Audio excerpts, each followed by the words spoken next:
চারিদিকে লাগা লাগা চারিদিকে জোয়ার উঠেছে জোয়ার উঠেছে।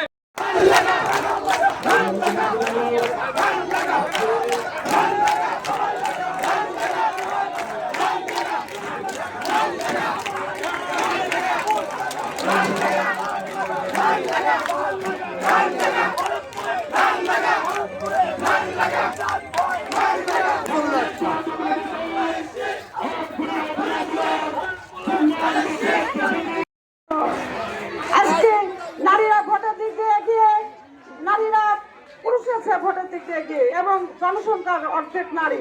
আমি মা বোনদেরকে বলবো আপনারা 3টা থেকে বিকাল 5টা পর্যন্ত মানুষের হৃদয়ের স্পন্দন পাবনা জেলা বিএনপির বারবার নির্বাচিত আহ্বায়ক এবং ঈশ্বরদী আটঘরিয়া সংসদীয় আসনের ধানের শীষের সংসদ সদস্য পদপ্রার্থী জনাব মোহাম্মদ হাবিবুর রহমান হাবিব।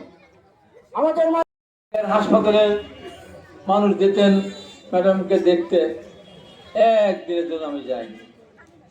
আমি জেলখানায় ছিলাম, নামাজ পড়ে আল্লাহর কাছে দোয়া করতাম, হে মহান আল্লাহ, আমি বন্দি বেগম খালেদা জিয়ার সঙ্গে দেখা করতে চাই না। কিভাবে বেগম খালেদা মুক্ত করবো জানি না, মুক্ত বেগম খালেদা জিয়ার সঙ্গে আমি দেখা করব। আল্লাহ পাক বৈষম্যবিরোধী আন্দোলনের মাধ্যমে দেশে মানুষ রাস্তায় নেমে এসেছিল। ম্যাডাম খালেদা জিয়া 5 তারিখে মুক্ত হলেন, 6 তারিখে মামলা থেকে উনি খালাস পেলেন। আমি পাবনা জেলা বেঞ্চের আহ্বায়ক, আমাকে বলা হলো পাবনা জেলা আসতে।